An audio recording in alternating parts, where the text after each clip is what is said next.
Oh, you're all coming in here. It's wonderful to see you all.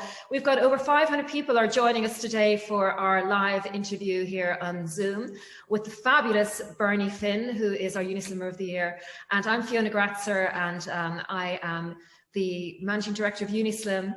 I'm broadcasting from Dublin. We're all in lockdown, and it's wonderful to extend our community and to see everybody coming to us from all over the corners of Ireland. The people there from Cork, Michelle, they're from Wexford, Barbara from Carlow, Lisa from Dublin. Welcome everybody. It's so lovely to see you here on a Friday afternoon. So I'd say happy Friday to everybody. It's one of those days where it's raining outside where I am, and it's a weekend, and you could be tempted to put your feet up early and maybe indulge a little bit. But today we are joined by a very inspiring lady who's going to tell us all the tricks of the trade, that she has lost an incredible 9 stone with Unislim, and she's managed to keep it off for well over a year. So I am always inspired by people who have such an amazing story and a discipline and manage to stay on track. Bernie, you're amazing. Before I get to actually interview you and go through all of your story, I'm just going to welcome a few more people that have joined us here, and say that everybody is so welcome to our Unislim live interview series. We've got Carol in West Cork, Michelle in Wexford. I've got Aoife from Longford, and it's really wonderful. Let me know also when you're typing in your question and answers where you're from. Let me know where you're a member of Unislim, if you're a member of our Unislim online, if you're a member of our classes, and what your weight loss has been and what your story is. Just tell me a little bit about yourself, because I'd love to give you a big shout out and welcome you all. But first of all, we're going to get cracking now. We've got 1 minute past 1, and a lot of you have already logged in, and I'm going to introduce you to the wonderful and amazing Unislimmer of the Year 2019, who is Bernie Finn. Bernie has lost 9 stone with Unislim, which is just an incredible weight loss success. And Bernie, you've kept off this weight for over a year. So I'm going to just show a little montage of your story so far before we get down to the nitty-gritty and go through some questions and answers with you. So I've got a little screen here to share. Now, if everybody can see this, you can actually move your photograph on the side of your camera if you need to. If you need to, you can just move your photograph that you can see the photos here more clearly. But here we go. Bernie before and the Bernie after. Bernie, I hope you can jump in here now and have a little chat with me. Yeah. Tell me about this before photograph. Where was that? That was actually probably taken 3 weeks after I joined Unislim. It was the start of when, I kind of embarked on a healthy lifestyle, and we went for a big long walk that day. And I remember that particular day, there was a shortcut and a longer version of the walk, and my husband made me go in the longer version. And I remember sitting in that chair and just being nearly in tears. I actually thought I was going to die. I was in so much pain, yes, just from walking around in that picture. But I was down close to a stone in that picture. So what was your starting weight then, Bernie? 18 stone 12, just nearly 19 stone. Okay, so this was not quite your heaviest. This was actually this wasn't my heaviest. No, I was down nearly a stone in this. Okay. Yeah. That's incredible. Because just to go back to just even before that photograph was taken, very soon before that, you were also on the famous Ryanair, airplane. So tell me a little bit about that. Yeah, I think that was probably, as it was a big build up to me gaining the weight in the few years previous. And, I had a lot of health problems, but that was probably the very deciding, the breaking moment, I suppose. When my husband and I had went away for a few days, and on the airplane on the way over, the seatbelt was extremely tight, but it was fine. But on the way back a few days later, we were sitting at opposite seats. We weren't sitting together, and I was sat in the very front seat in the middle. And as I sat into the chair, it was kind of a struggle even to get into the chair. But the seatbelt was really short of fitting. So, but long story short, the air host made a big kind of deal about having to get me the extension. I ended up having to switch seats because you can't get an extension in that middle seat at the top. And I just was so humiliated, and I cried the whole way home. But I also, something happened that night. There was some kind of fire or my eyes just opened up. And I think it was that night I realized that there was nobody coming to save me. And this was it. I had to do something. And it was literally the next day I woke up and just made big changes. And that was the biggest turning point for you, was that moment. It really was, yeah. In the yeah, I remember I've never felt so low, or I don't even know it was low or ashamed of myself to what I'd done to myself, because ultimately I had done this, but also, like, I was 34, I think 35 at the time, thinking I don't want to be this person forever. I don't want to ever feel like this again. But I couldn't not bring my kids on holidays. I didn't want to not experience the things that we were experiencing. And so it was just that moment that I was like, this is it. something has to change. And that was me. I had to change. Yeah, oh gosh, Bernie, and then what would you do then? You decided to join Unislimmer immediately? So that was a Sunday night. So the next morning I woke up and as I said, there was some type of fire. I don't know what came over me. It was just like, that is it, I'm doing it. So the next morning, I rang my car insurance and cancelled my car insurance. I had my own car for like zipping around the town, going to work, collecting the kids from schools and going to classes. So I cancelled the car insurance. I did that because I was so lazy. Like my sister lives 200 meters away and I used to drive to her house. Like I walked nowhere. So I knew if I cancelled the car insurance, I'd have to get out and it'd make me walk. And then on Tuesday, I joined Unislimmer. And it was probably the first time I joined that I didn't join ever to lose 2 stone or 3 stone or 5 stone. I just joined just to be healthy. I was just like, no matter how long it takes, I just wanted to feel better because I just felt so low. Basically, your focus had changed, as you said, from losing to looking after your life. And you put the long-term focus being looking after your children, to be feeling healthier, so you can enjoy your life more, to live life to the fullest. Was what your motivation was. And I presume, I'm not putting words in your mouth, but I'm sure that that's probably what keeps you going at the moment. Absolutely. It was never, this time it was, and I think that's why it worked. It was never chasing a number or chasing to get into a certain dress. It was chasing a feeling. And it was just to feel, I just didn't want to be feeling like every time I came home from work, having to lie on the couch and go for sleep for an hour. I just wanted to start feeling alive and feeling. And well, tell me how the girl on the right feels. This one, the after photograph, the Bernie, this zaza va va boom, you are. I know. Blonde, I know. I still have that as my profile picture. I don't think I'll ever change it. I'll be like 70 and it'll still be, But that picture is an amazing picture, and it's an amazing picture to have. And actually, it's here in the bedroom here. Yeah. And I often say to Gavin, I'm like, oh, it's a bit vain having that picture hanging up for myself. But I never in my dreams thought I'd have a photo like that of myself. Yeah. Do you know? Look at you. You're full of happiness and life and vitality. I'd love to know how you look like you feel sexy and alive. You look gorgeous, I have to say. You look beautiful.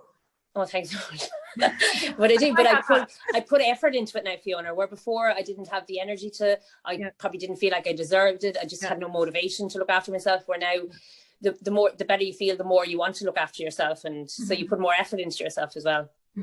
So if anybody has got any questions so far, make sure you put them into the question and answers, and we'll get back to you if you have anything you want to ask Bernie at this stage. But we'll move on there to the next photograph, Bernie. We have. Here. So these are photographs, which I love what you did. You took photographs and documented your weight loss throughout your journey. Was that something that kept you super motivated? Because not everybody would. I just think that's a brilliant tip for people who are listening. If you had 9 stone to lose, and I think every stone documented. Yeah. For me, I think it worked.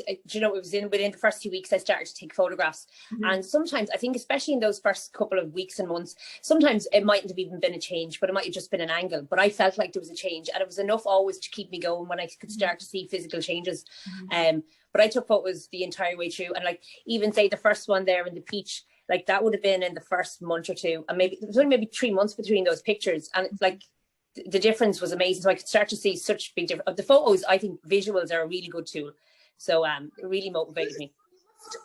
Like it looks like you dropped about 10 years as well. Like in terms I know. I actually just see the photo of the face, see the one with the face. So that I remember that was the St. Patrick's Day, the March before I joined. And I at the time I was in really bad health. I really, really poor health. But I remember being at the parade that day. It was as usual raining and one of those real wet, miserable days. But I had such a headache. I still remember how I felt that day. That was just one of you were just at the parade for the kids, and I just didn't enjoy myself for 1 second, But you just look so beautiful and vibrant. Here we go, more lovely, glamorous photographs. Our lovely day, yeah. Summer of the year. It's a fab day. And so we've got the fabulous Trina McCarthy joined us as a judge. You looked beautiful, like Sandy out of whatever that movie is, Grease. Yeah. Your trousers, which I'm sure you could fit at least 2 of you, 3 of you into them now. Yeah, the leggings, and they were the go-to leggings. I lived in leggings and jeggings and yeah. So the gorgeous photographs, and the day it was such a glad day, the Unislimmer of the year. So I think we've got a few more photographs to go through here. There's Doreen. And that's Doreen. Yeah. Tell me about your leader, because your leader is so important when it comes to your journey and your motivation and your weight loss. I know you and Doreen got on like a house on fire, and she really is very inspirational. Dorina probably landed in my life at the exact right time she should have. So when I initially joined, Dorina was actually out on sick leave at the time. She had her own battle. She had cancer at the time. So when I was probably 3 months in, I think Dorina came back. And I remember her first talk. My mum was with me actually at the time when we joined together. And I remember Dorina's first talk, and it was very much about, you know, how losing the weight had probably saved her life because she got her cancer diagnosis earlier.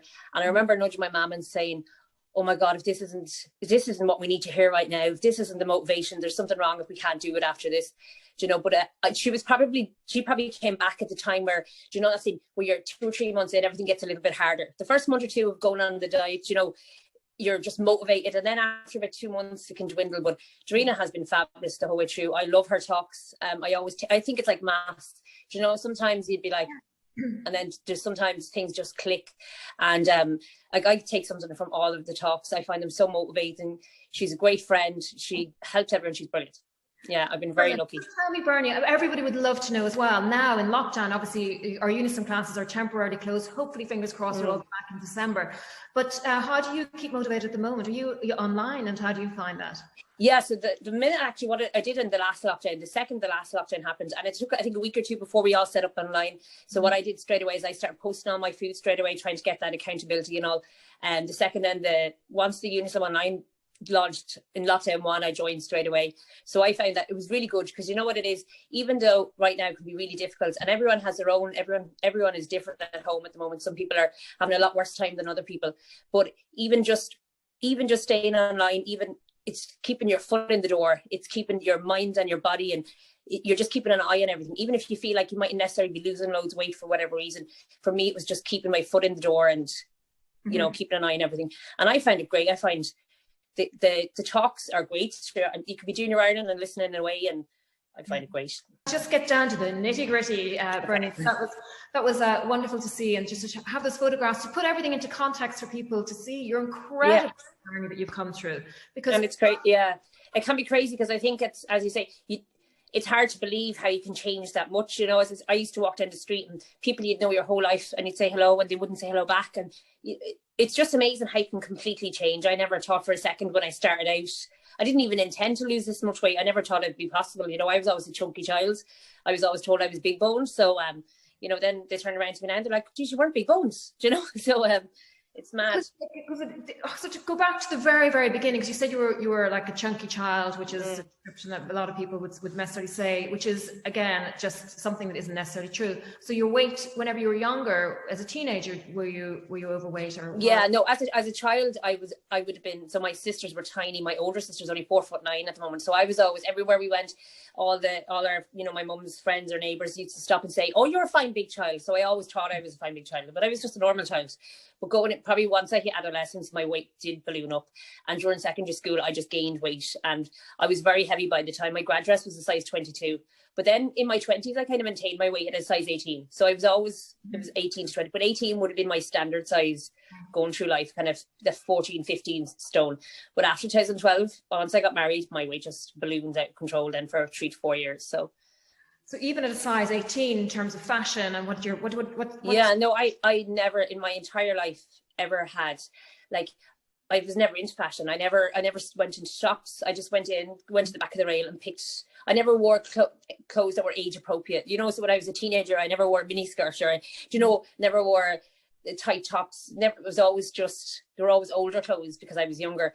And I regret that. I didn't do it younger. And I love when I see younger people, you know, we see success stories and with younger members, and it's great because I always think, God, they've saved themselves years of this, you know. But I'm so glad that I did it in my 30s and I didn't wait for my 40s or my 50s, you know. And it's never too late, you know, to change. Never ever too late. Never, no. Wonderful thing. So in terms of fashion now, tell me, are you all in the shops? Are you shopping online? Oh, stop. I got a great tip today actually off a girl in work. She said to me, when your stuff comes in from the postman, you just say to your husband, "Oh, that's stuff they left out from the last order." I was like, that's a brilliant tip. Do you know when all these parcels keep around, just go, "Oh no, that was just, they just didn't send that the last time." But no, I found myself as I was losing the weight and I'd be walking down the town that I used to just stop and look in the windows, and then I found myself walking into the shops.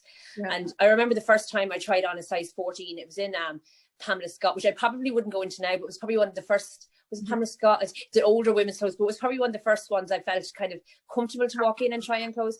But I remember going, oh, maybe I'm just a size 14 here. And then I went up to Dawn's and was like, oh my God, I'm a size 14 here as well. Wow. Do you know, and then, Progress.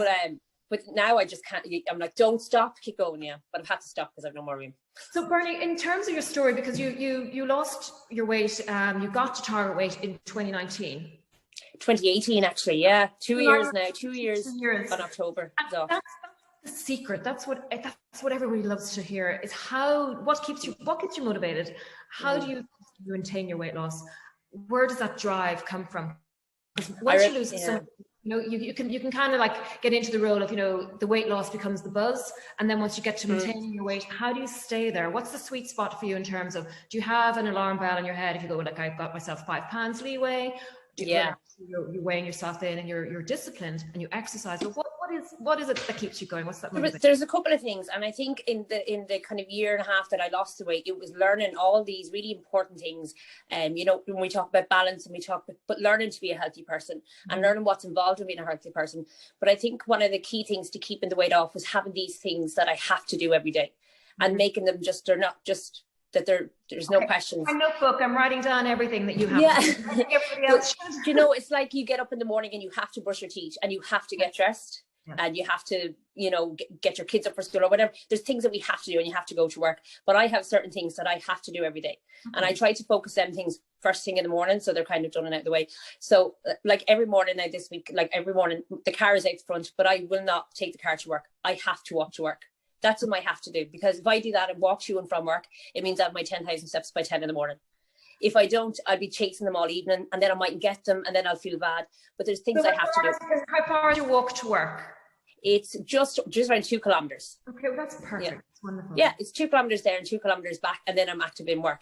So just walking to work and back, it means I will get 10,000 steps by 10 or 11 in the morning. But if I don't, then by 4 or 5 o'clock, if I don't get them, you're feeling under pressure. So I make sure I have to walk to work, and I make sure I drink 2 liters of water every day. I have to do it. It's non-negotiable. It has to be done. How do you measure that? Do you have a water bottle of your own, or have you? So in work, what I do is I drink 2 teapots of peppermint tea. The teapots are 700 mils, so I know I have 1.4 liters of tea, and then I drink at least a bottle to maybe 2 more bottles of water. But at least if I drink 1 more bottle of water. The benefits of drinking water. How have you found that in terms of? I'm like the biggest nag about water. Water is life. No matter what somebody says to me, I'm like, have you drank water? I have a headache. Have you drank water? I'm tired. Have you drank water? If I didn't drink water, I could tell the difference. Water is for your eyes, your everything, skin, but definitely in your tiredness level. I think energy levels. And also, you can think that you're hungry when actually you're just dehydrated as well. Yeah, absolutely. Or do you know that when I always say that to people, go, "Oh, I love a coffee," and I'm like, "No, you just actually need water. That's your body." And they're like, "Oh, but water is fantastic. It's everything. So you make sure you get your walk, and I think we can all do that. And I think people are taking part in our 100K in 30 days in the month of November, which is brilliant. Participating in that, and that's another thing. I pre-plan my By the way, oh yeah.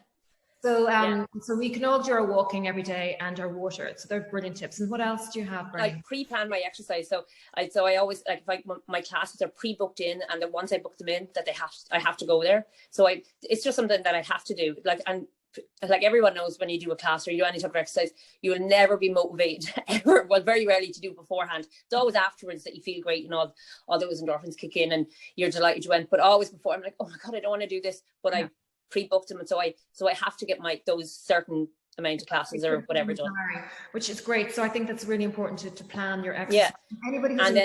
I always know what I'm eating tomorrow today, so then there's never this what am I going to have for dinner, because that's what happens, because we're all, especially if you're working or if you're a mum, and you're just like no one's going to eat that, can't be bothered, so if you know what you're going to eat and you have it, or I always know tomorrow's meals today, so it's usually always half ready. So okay. And do you have any more daily tips and non-negotiables?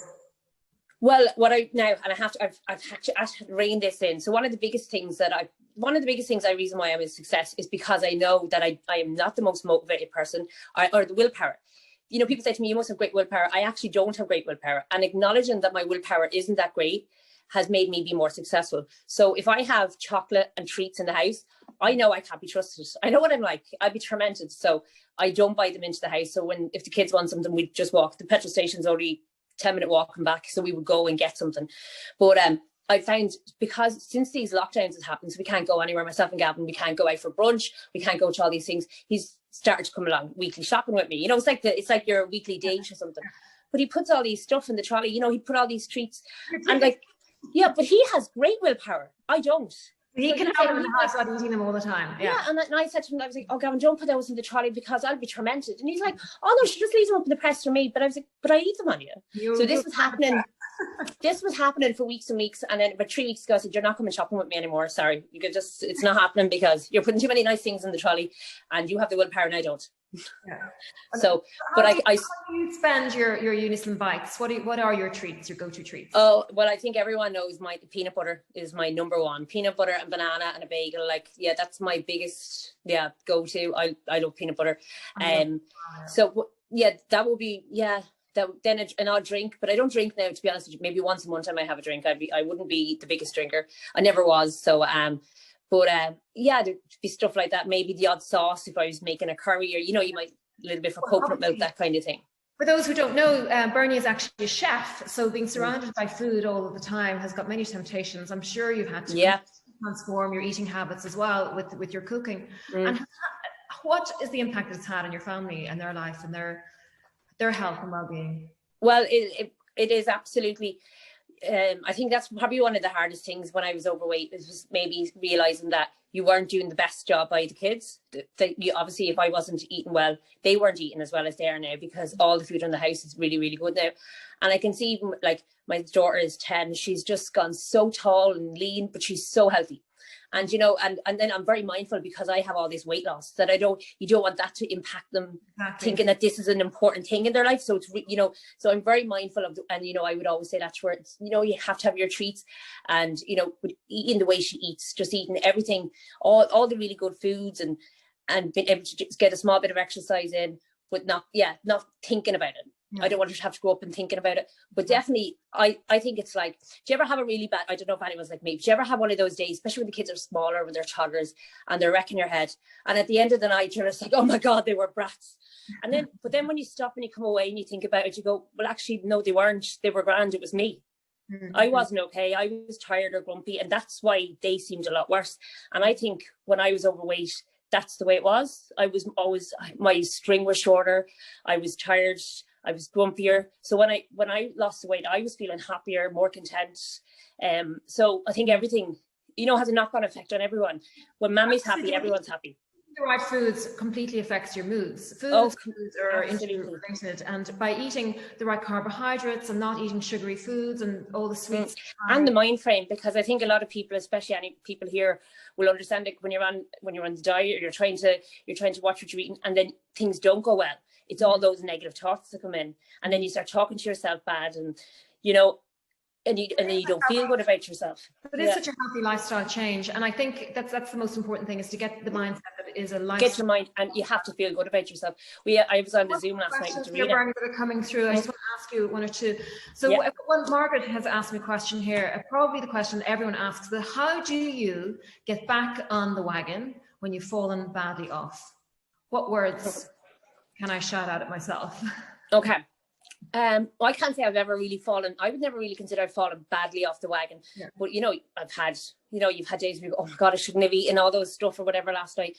But I just simply get back up the next morning and have 2 Weetabix or a bowl of porridge and just start again. Because I always say to myself, I've tried to train myself that I'm a healthy person. And I always say to myself, healthy people don't go mad with themselves if they have, you know, a big bar of dairy milk. They just say, oh, that was lovely. But then they get up the next morning and have, you know, so it's those little things aren't going to make you overweight. Having an odd bar of chocolate, going mad on the wine on a Friday night and getting up and maybe not wanting to cook on a Saturday, that's not going to make you gain weight. It will if you do it every weekend. So don't worry about having a bad day or a bad couple of days. It's what you're doing most of the time. I really think that matters. I think when we get caught up on all the things that we shouldn't do and just concentrate on all the things that you should do. Absolutely. Tip. And we have another question here from Siobhan. Siobhan says, what exercise did you actually do to start out? You obviously weren't starting out doing 10,000 steps a day. So no, I literally like that. When I cancelled the car insurance, as I said, it forced me to walk. Now I said I live 2 kilometers from work, and I was to be in work for 6 a.m. So I used to leave my house at 5:20 to get down for that 2 kilometers. And it took me about 30 minutes to walk that 2 kilometers. Remember, I was nearly 19 stone. It was a big deal. I get down there now in 12 to 15 walking now. Do you know, half the time? But you don't. It was literally walking, and then when I lost about 6 stone, I think 5.5, 6 stone, I went to a local spinning studio and I started doing some spinning classes. And then I went on and did some weights, started doing running. I've got up to about 15k running, and then in the last kind of 6 months I joined CrossFit. But it didn't start off but with, you know, doing gymnastics, and, you know, it didn't start off running 15k. It started off with a walk to the shops, a walk to work, a walk to the bus stop, and gradually I just found myself getting a little bit faster and a little bit fitter. But that's incredible that you've started from zero to running. Zero. Hey, I never did an exercise in my life. Like growing up, like my circle of friends, we were eaters. We went for paninis and chips. We didn't go to exercise classes. You know, we were just like, none of my friends were ever into exercise or healthy eating. We were just went to work and met up and, you know, went for a pint, and then, you know, so I was never ever into any exercise in my life. But to what I'm doing now, the kind of exercise what I'm doing now, but it has to start somewhere, and it starts with a step. And every day you have an opportunity to take those steps, every hour, you know. So absolutely. Thinking about starting, anything is a step in the right direction. And, you know, the exercise is great, Fiona, because when the weight loss is gone and you lose your weight, then it's lovely to have, if you go out and do a run, it's lovely then, if I do a 5k, I want to get a better time, or I want to do a little bit longer the next one. So it's like a different focus. You're trying to improve that part of your life rather than focusing on those numbers. Angle, which is brilliant. And of course, anybody that's listening who is a member online, there's over, I think, about 30 or 40 routines, exercise routines that we have, from 10 minutes to half an hour on our online, Unislimmer online, which is brilliant as well. And 10 minutes, like anybody can have 10 minutes. Do you know, give up one of your soaps in the evening, and exactly. So I have a message there from somebody, I've just skipped by it, but they were asking, I think they've broken their leg, and they are wondering what exercise that we could recommend. And there's another member there, Philomena, who has joined Unislimmer. She's lost 8 pounds. And she's got a bad hip and she can't really walk. So what exercise would we suggest? And honestly, for people who, I'm sure Bernie would agree with me, for people who are finding it difficult to walk at the moment, for whatever reason it is, that there are loads of exercise that you can, you know, at home even, you know, you can sit in a chair and you can do some weight exercises, you know, with water bottles. Water bottles. You can have a look at our online. There's loads of suggestions there for exercises. So I'm going to go through a few more little questions here. And if anybody has, by the way, Bernie, everyone says you're looking fantastic. You're so inspirational. And you really are. You're just brilliant. You're just fantastic. And let me see now. This is a question from Mary. Did you have any, and it's a personal question. It's one that I think a lot of people want to know when somebody has lost 9 stone or a lot of weight loss. Do you have any excess skin, and what did you do, or how did you? Everybody wants to know, where does it go, and I would have always said no, I don't. At the start, I would have been like no, because I'd be like, no, that's just a bit of fat still. But no, I'll tell. Of course, I have a small bit. I have a small bit on the bottom of my stomach, on the inside of my thigh. I'd love if they were a little bit tighter, but they're not. But I'm working on trying to fill them with muscle. But I've never really, to be honest with you, I've never ever really concentrated on it. It's not something. I wear really good underwear, so I make sure that I'm, you know, always tucked in, and so it doesn't, whatever little bit of it, there's very minimal, as people are seeing the clothes that I wear. It's not something there's none of this. None of this. I don't know if it's good skin, good genetics, is it the exercise, the water, or is it a combination of everything? But there definitely isn't like what you see with some, no. But no, I'm not completely tight and toned just yet, but I'm working on it. Well, who is completely tight and toned, I can tell you. Yeah, I don't think anybody, there's very few, the people that are that, we imagine, there is, I mean, extreme dedication to getting your body into that type of shape. And, you know, I don't have that time to be spending 8 or 9 hours in the gym, but I'm happy the way I am. As I say, I dress the way I always show off the good bits, and I dress for my body. And I think you just embrace your body and dress the best you can to show off your good bits, if that's, you know, whatever that is. So Bernie, we're running out of time, but I want to say, first of all, thank you so much for your time today, which is hugely inspirational, very motivational. And anybody who's listening, and I see a couple of questions are coming in about Christmas. Unislim have got a free Christmas plan online for everybody. You don't need to be a member of Unislim to download it. It's a Christmas challenge. Please take part. All you need to do is go onto our Facebook page or onto our Instagram page. You'll find all the details there. It's a wonderful Christmas challenge to get in shape. I think there's 6 weeks or so till Christmas. Or maybe less, but you know, there's no reason why you can't even have a stone off. Imagine having a stone off, drop outside for Christmas, feeling so vibrant and better and healthier and just ready to get out of lockdown, feeling good. So we've got loads there for everybody. Bernie, as always, a big pleasure to chat to you. We'll have this recording available for anyone who wants to watch it again if you didn't get to the beginning.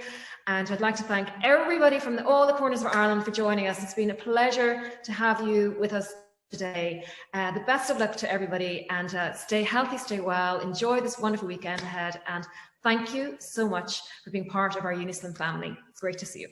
Bye. Thank you, Bernie. Thanks, Mel. Thank you.